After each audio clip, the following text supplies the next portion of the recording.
Ibu Cia Siti. Saya bersama teman saya Yulianti. Kami dari Prodi Priat semester 4. Oke, baiklah. Di sini saya akan menjelaskan tentang pengertian eksistensi. Eksistensi itu adalah apa yang ada, juga bisa disebut sebagai apa yang dimiliki. Eksistensi itu adalah segala sesuatu yang dialami dengan penekanan bahwa sesuatu itu ada. Nah, pada hakikatnya, eksistensi itu adalah suatu kesempurnaan. Pendek kata, pengertian eksistensi adalah keadaan yang hidup atau menjadi nyata. Nah, untuk moralitas sendiri itu dalam Kamus Besar Bahasa Indonesia adalah sebagai keadaan baik dan buruk yang diterima secara umum mengenai perbuatan, sikap, kewajiban, budi pekerti, dan susila. Moral juga berarti kondisi mental yang terungkap dalam bentuk perbuatan. Nah, sekarang pertanyaannya adalah bagaimanakah eksistensi serta moralitas pendidikan Islam di Indonesia? Menurut Profesor Dr. Abdul Munir Muklam dalam sebuah seminar bahwa pendidikan Islam gagal bersaing dengan pendidikan nasional. Jika ada yang unggul, itu pun bukan karena ia memiliki keunikan teori.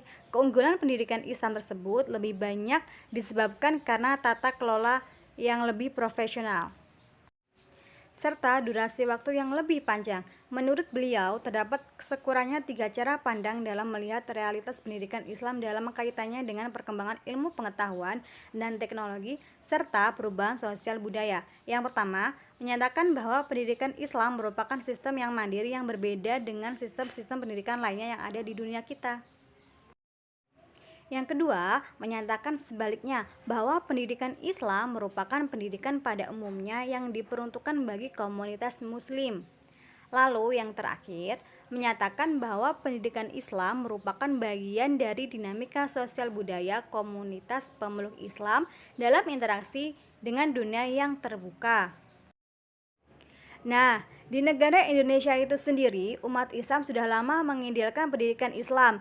Sebagaimana kita ketahui bahwa pendidikan Islam itu pertama kali ada di negara Madinah maupun Mekah. Mereka kemudian membangun madrasah sejak tingkat ibtidaiyah, sanawiyah, aliyah, dan bahkan sampai tingkat perguruan tinggi.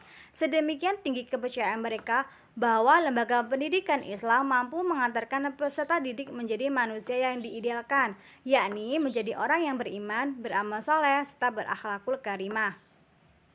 Karena tingginya semangat yang mereka miliki untuk membangun lembaga pendidikan, mereka ini tidak peduli dengan keterbatasan tenaga, sarana, dan juga dana yang digunakan untuk menyangga program yang dikembangkan itu. Akibatnya, tidak sedikit juga lembaga pendidikan yang dirintis dan dikelola masyarakat, khususnya di Indonesia, kondisinya sangat memprihatinkan.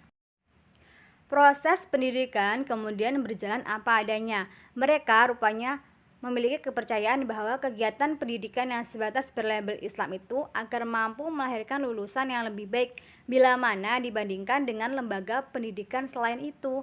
Kualitas seolah-olah hanya diukur dari label yang disandang dan bukan menyangkut isi yang berhasil dikembangkan. Nah, mungkin sekian itu yang dapat saya sampaikan tentang eksistensi moralitas yang nyata yang ada di Indonesia ini. Tetapi tidak memungkiri bahwa lembaga pendidikan Islam itu mampu pula bersaing dengan lembaga selain itu.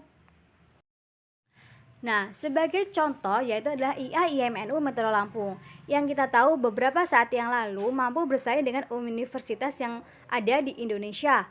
Selain itu juga dosen-dosennya pun itu mampu berkolaborasi selain Institut Agama Islam, bahkan berkolaborasi dengan universitas negeri. Oke, sekian yang dapat saya jelaskan tentang eksistensi dan moralitas pendidikan Islam yang ada di Indonesia.